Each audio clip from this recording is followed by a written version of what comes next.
Pemirsa, penyidik Polda Metro Jaya hingga saat ini masih melengkapi petunjuk yang diberikan Jaksa Penuntut Umum terhadap berkas perkara Jessica Wongso, tersangka pembunuh Mirna Salihin. Selain melengkapi petunjuk dari Jaksa Penuntut Umum, Polda Metro Jaya mengaku memiliki bukti baru dalam kasus pembunuhan Mirna. Penyidik rencananya akan menambahkan bukti baru tersebut dalam berkas perkara Jessica.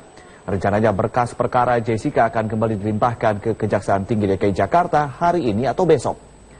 Setelah berkas perkara kembali dilimpahkan, Kejati DKI Jakarta memiliki waktu hingga 14 hari untuk memeriksa berkas perkara tersebut.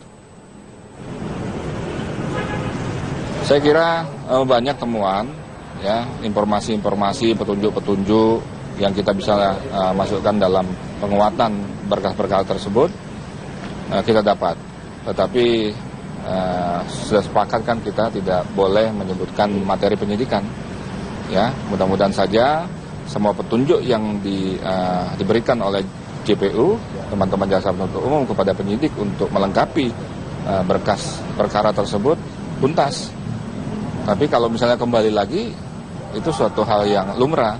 Kita akan penuhi lagi petunjuk-petunjuk dari teman-teman JPU tentang kelengkapan berkas perkara sampai komprehensif. Sementara itu, pemirsa, Kepala Kejaksaan Tinggi DKI Jakarta, Sudung Situmorang, menyatakan berkas kasus pembunuhan Mirna dengan tersangka Jessica Wongso baru sekali dilimpahkan ke Kejati dan dikembalikan kepada polisi karena dinilai belum lengkap. Itu belum cukup alat buktinya. Termasuk keterangan saksi ahli gitu. Itu aja lah. Belum cukup alat buktinya. Yang diinginkan oleh Kejati sendiri seperti apa sih Pak? Maksudnya supaya media juga tahu gitu Pak. Nah begini, alat bukti itu kan ada keterangan terdakwa, keterangan saksi, keterangan ahli, surat, petunjuk. Nah itu alat buktinya.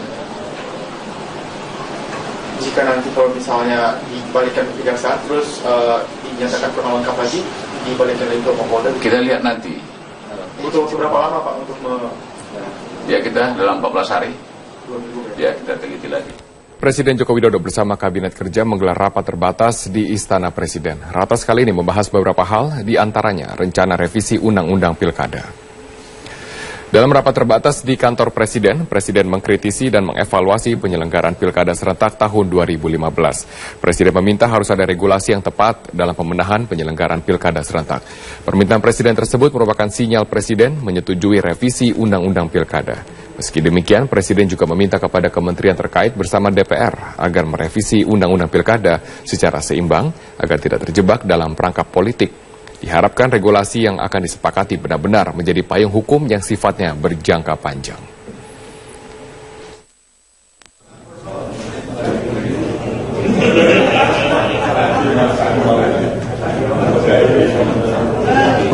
Dan sekarang kami akan langsung mengajak Anda untuk mengikuti konferensi pers yang disampaikan oleh Menteri Dalam Negeri di Istana Negara. Yang kedua, seluruh aturan MK akan kita masukkan dalam revisi Undang-Undang Pilkada. Evaluasi tahapan-tahapan Pilkada. Kalau ada tahapan sengketa, tahapan Pilkada, mau menggunakan dari Bawaslu, KPU, atau MA, ini akan ditunggalkan misalnya. Yang ketiga tadi diputuskan juga bagi anggota DPR, DPD, PNS, TNI, pejabat tetap mundur. Kalau tidak ini akan bisa menggunakan kewenangannya dalam tanda petik. Kemudian poin yang penting lagi adalah menyangkut anggaran. Anggaran itu tetap dibebankan kepada daerah. Kalau daerah itu bisa memanage dengan baik juga bisa. Kemarin 269 toh juga cukup tercukupi. Nanti Pak Wamen Keuangan akan bisa menjelaskan pos-pos mana yang memungkinkan khususnya untuk keamanan dan sebagainya. Ada hampir 16 poin nanti perubahan. Sudah ada harmonisasi kami dengan Menteri Hukum dan HAM, dengan Seknek dan Sekap. Mudah-mudahan sehari 2 hari ini akan ampresnya kita kirim ke DPR. Mudah-mudahan setelah reses DPR awal Maret sudah kita bisa kerja. Paling lambat mudah-mudahan 1 bulan selesai. Sehingga KPU sudah bisa melakukan perubahan-perubahan yang berkaitan dengan peraturan KPU, Bawaslu, setelah undang-undang ini berjalan pada bulan April. Mudah-mudahan ini 107 pilkada di tahun depan bulan Februari ini tahapannya sudah bisa dimulai pada bulan-bulan Mei, April, Mei ini oleh KPU. Saya kira ini secara umum yang kami sampaikan. Arahan Bapak Presiden tetap dikaji juga tahapan yang paling krusial, yaitu Pileg dan Pilpres serentak di tahun 2019, kemudian Pilkada sisa karena menyangkut mayoritas kepala daerah, gubernur khususnya di tahun 2018. Tapi secara prinsip pemerintah sudah menugaskan Kemendagri dan Kementerian Hukum dan HAM untuk mewakili Bapak Presiden untuk membahas revisi undang-undang pilkada khususnya yang setiap tahun ini akan kita laksanakan. Saya kira demikian secara singkat. Kami silakan Pak Menteri Hukum dan HAM dulu untuk menambahkan. Sudah, Pak Menteri Keuangan, Dana.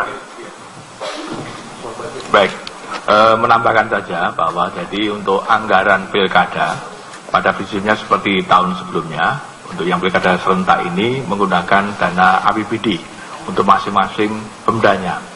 Nah, kalau ada hal yang kurang ataupun yang sifatnya nasional, sebenarnya strategis, ya keamanan nasional dan sebagainya, akan dianggarkan melalui APBN.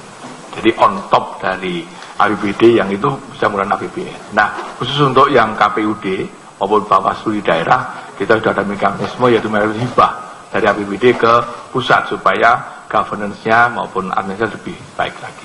Saya demikian, Pak. Terima kasih. Pak, yang ditunggu-tunggu,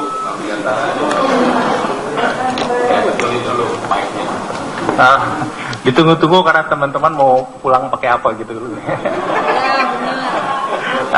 Teman-teman semua, tadi kami sebelum rapat terbatas ini saya mengikuti rapat dengan Kementerian Perhubungan, dihadiri oleh Sekjen dan juga kebetulan merangkap sebagai Dirjen Angkutan Darat, kemudian dari Kepala Dinas Perhubungan DKI, kemudian ada Grab dan Uber.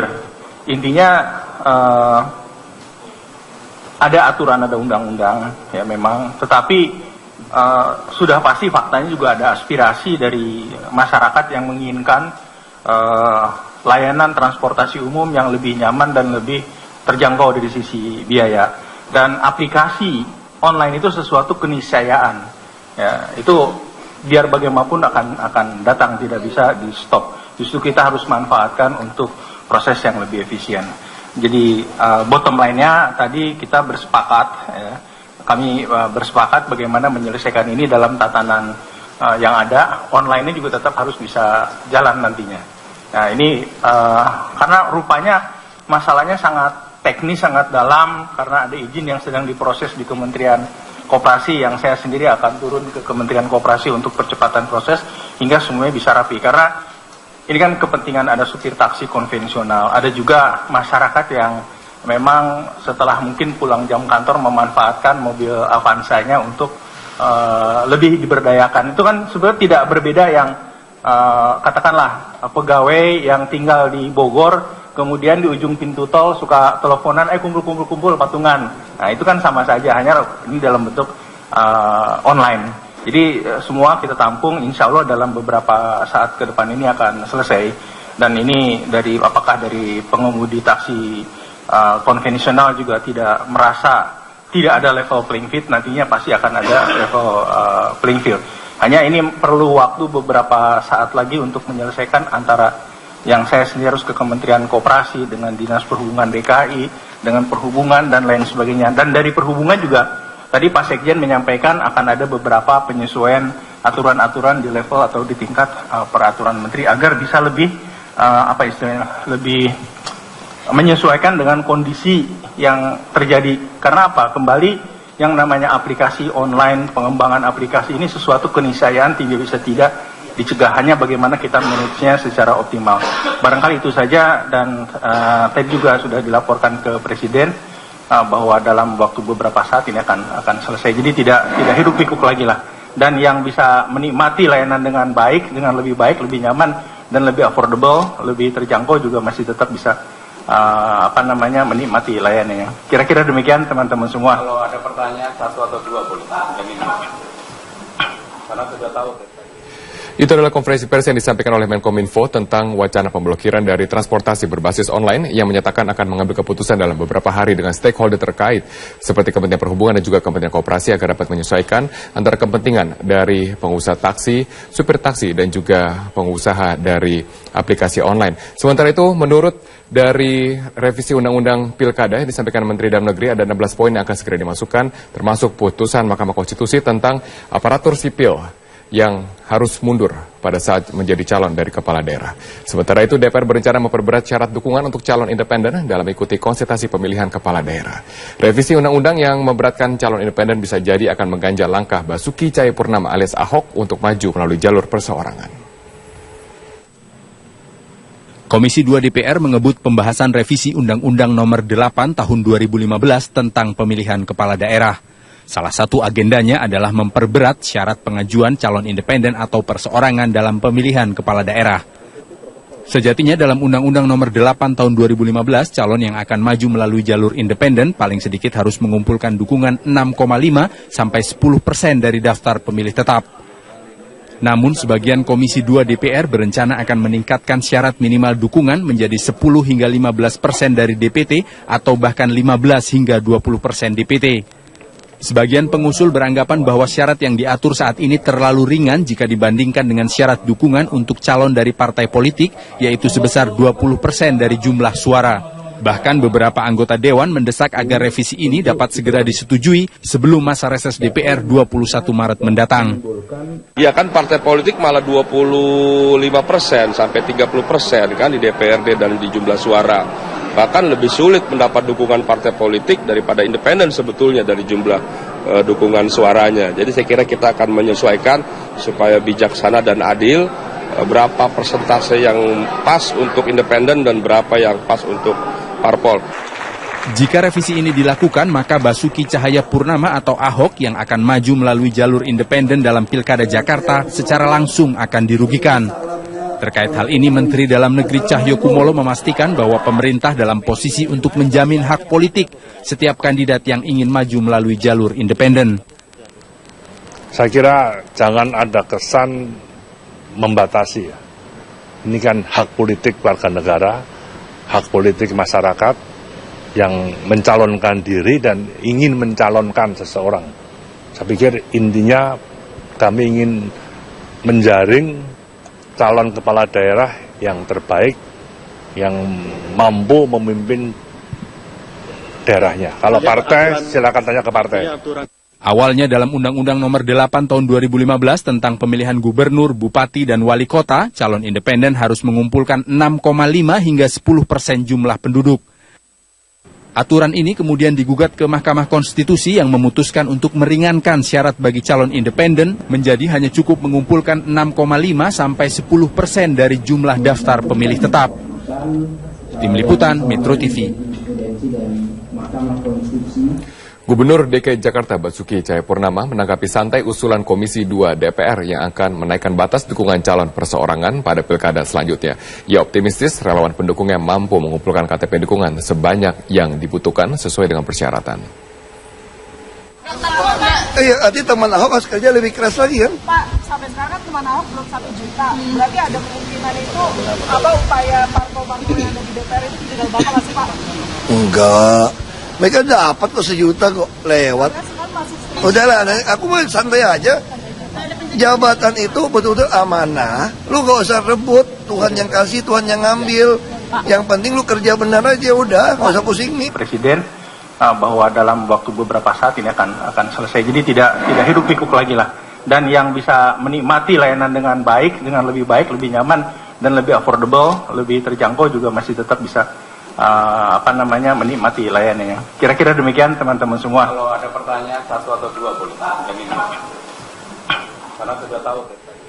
Itu adalah konferensi pers yang disampaikan oleh Menkominfo tentang wacana pemblokiran dari transportasi berbasis online yang menyatakan akan mengambil keputusan dalam beberapa hari dengan stakeholder terkait seperti Kementerian Perhubungan dan juga Kementerian Koperasi agar dapat menyesuaikan antara kepentingan dari pengusaha taksi, supir taksi dan juga pengusaha dari aplikasi online. Sementara itu, menurut dari revisi Undang-Undang Pilkada yang disampaikan Menteri Dalam Negeri ada 16 poin yang akan segera dimasukkan, termasuk putusan Mahkamah Konstitusi tentang aparatur sipil yang harus mundur pada saat menjadi calon dari kepala daerah. Sementara itu, DPR berencana memperberat syarat dukungan untuk calon independen dalam mengikuti konsultasi pemilihan kepala daerah. Revisi undang-undang yang memberatkan calon independen bisa jadi akan mengganjal langkah Basuki Cahayapurnama alias Ahok untuk maju melalui jalur perseorangan. Komisi 2 DPR mengebut pembahasan revisi Undang-Undang Nomor 8 Tahun 2015 tentang pemilihan kepala daerah. Salah satu agendanya adalah memperberat syarat pengajuan calon independen atau perseorangan dalam pemilihan kepala daerah. Sejatinya dalam Undang-Undang Nomor 8 Tahun 2015, calon yang akan maju melalui jalur independen paling sedikit harus mengumpulkan dukungan 6,5 sampai 10% dari daftar pemilih tetap.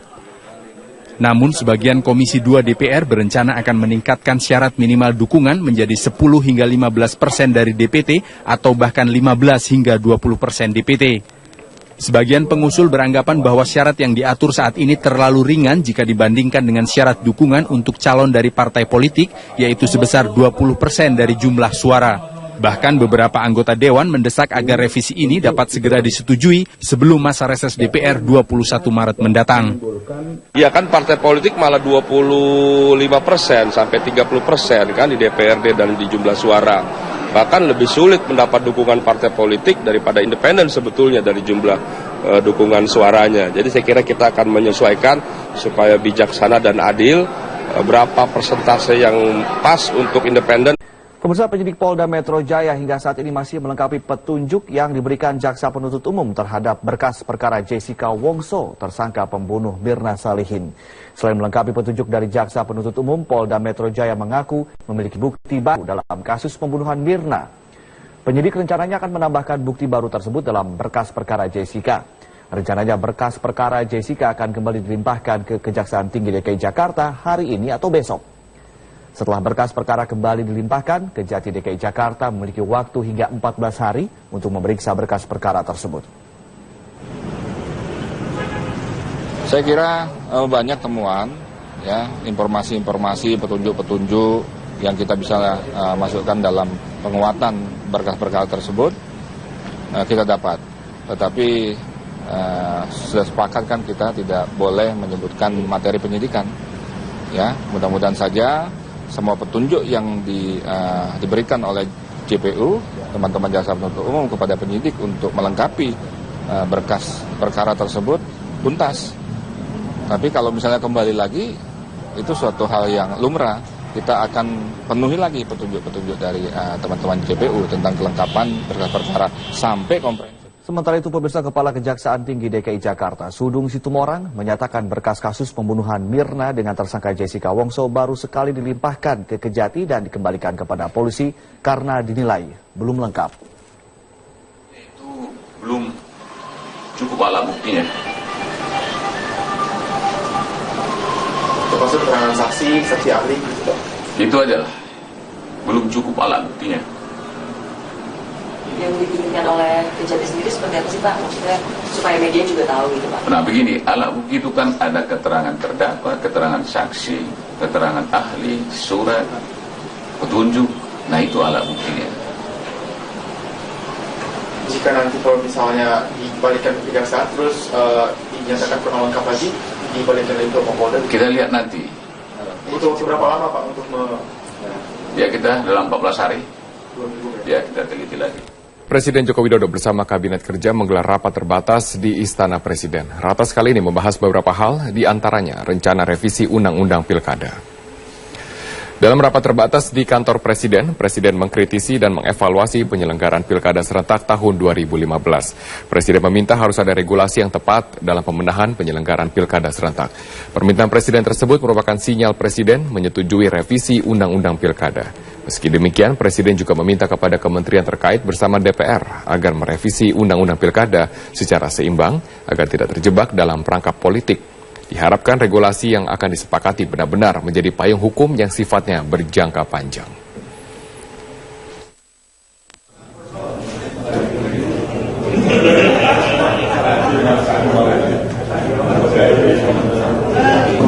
Dan sekarang kami akan langsung mengajak Anda untuk mengikuti konferensi pers yang disampaikan oleh Menteri Dalam Negeri di Istana Negara. Yang kedua, seluruh aturan MK akan kita masukkan dalam revisi Undang-Undang Pilkada. Evaluasi tahapan-tahapan pilkada. Kalau ada tahapan sengketa, tahapan pilkada, mau menggunakan dari Bawaslu, KPU, atau MA, ini akan ditunggalkan misalnya. Yang ketiga tadi diputuskan juga bagi anggota DPR, DPD, PNS, TNI, pejabat tetap mundur. Kalau tidak ini akan bisa menggunakan kewenangannya dalam tanda petik. Kemudian poin yang penting lagi adalah menyangkut anggaran. Anggaran itu tetap dibebankan kepada daerah. Kalau daerah itu bisa memanage dengan baik juga bisa. Kemarin 269 toh juga cukup tercukupi. Nanti Pak Wamen Keuangan akan bisa menjelaskan pos-pos mana yang memungkinkan khususnya untuk keamanan dan sebagainya. Ada hampir 16 poin nanti perubahan. Sudah ada harmonisasi kami dengan Menteri Hukum dan HAM, dengan Seknek dan Sekap. Mudah-mudahan sehari dua hari ini akan ampresnya kita kirim ke DPR. Mudah-mudahan setelah reses DPR awal Maret sudah kita bisa kerja. Paling lambat mudah-mudahan 1 bulan selesai, sehingga KPU sudah bisa melakukan perubahan-perubahan yang berkaitan dengan peraturan KPU, Bawaslu setelah undang-undang ini berjalan pada bulan April.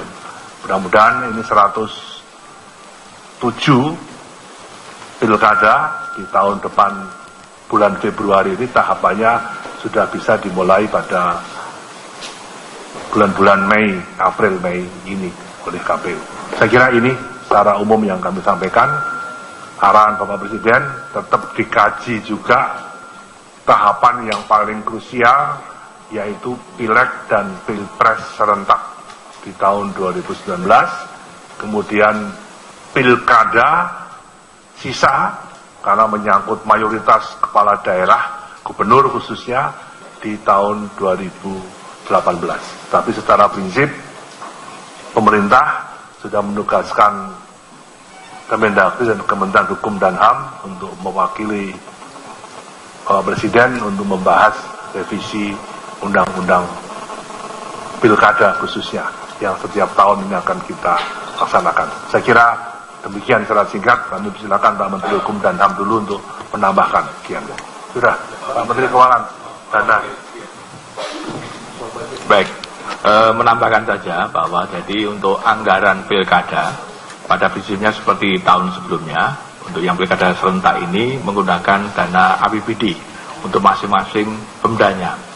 Nah, kalau ada hal yang kurang ataupun yang sifatnya nasional, sifatnya strategis, ya keamanan nasional dan sebagainya akan dianggarkan melalui APBN. Jadi on top dari APBD yang itu bisa menggunakan APBN. Nah, khusus untuk yang KPUD maupun Bawaslu di daerah, kita sudah ada mekanisme yaitu melalui hibah dari APBD ke pusat supaya governance-nya maupun administrasi lebih baik lagi. Saya demikian, Pak. Terima kasih. Pak, yang ditunggu-tunggu,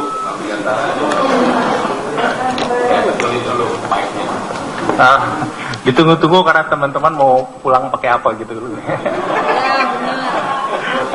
Teman-teman semua, tadi kami sebelum rapat terbatas ini saya mengikuti rapat dengan Kementerian Perhubungan, dihadiri oleh Sekjen dan juga kebetulan merangkap sebagai Dirjen Angkutan Darat, kemudian dari Kepala Dinas Perhubungan DKI, kemudian ada Grab dan Uber.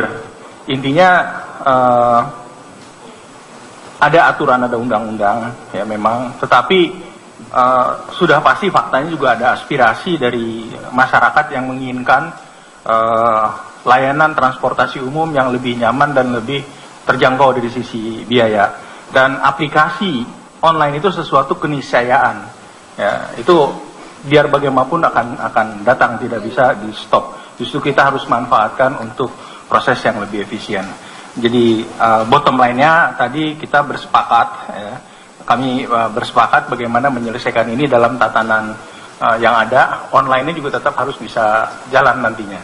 Nah ini karena rupanya masalahnya sangat teknis, sangat dalam, karena ada izin yang sedang diproses di Kementerian Koperasi yang saya sendiri akan turun ke Kementerian Koperasi untuk percepatan proses hingga semuanya bisa rapi. Karena ini kan kepentingan ada supir taksi konvensional, ada juga masyarakat yang memang setelah mungkin pulang jam kantor memanfaatkan mobil Avanza-nya untuk lebih diberdayakan. Itu kan sebenarnya tidak berbeda yang katakanlah pegawai yang tinggal di Bogor, kemudian di ujung pintu tol suka teleponan, kumpul patungan. Nah itu kan sama saja, hanya ini dalam bentuk online. Jadi semua kita tampung, insya Allah dalam beberapa saat ke depan ini akan selesai. Dan ini apakah dari pengemudi taksi konvensional juga tidak merasa tidak ada level playing field, nantinya pasti akan ada level playing field. Hanya ini perlu waktu beberapa saat lagi untuk menyelesaikan antara yang saya sendiri harus ke Kementerian Koperasi dengan Dinas Perhubungan DKI, dengan Perhubungan dan lain sebagainya. Dan dari Perhubungan juga tadi Pak Sekjen menyampaikan akan ada beberapa penyesuaian aturan-aturan di level atau di tingkat peraturan menteri agar bisa lebih lebih menyesuaikan dengan kondisi yang terjadi. Karena apa? Kembali yang namanya aplikasi online, pengembangan aplikasi ini sesuatu keniscayaan tidak bisa tidak dicegah, hanya bagaimana kita manage-nya secara optimal. Barangkali itu saja, dan tadi juga sudah dilaporkan ke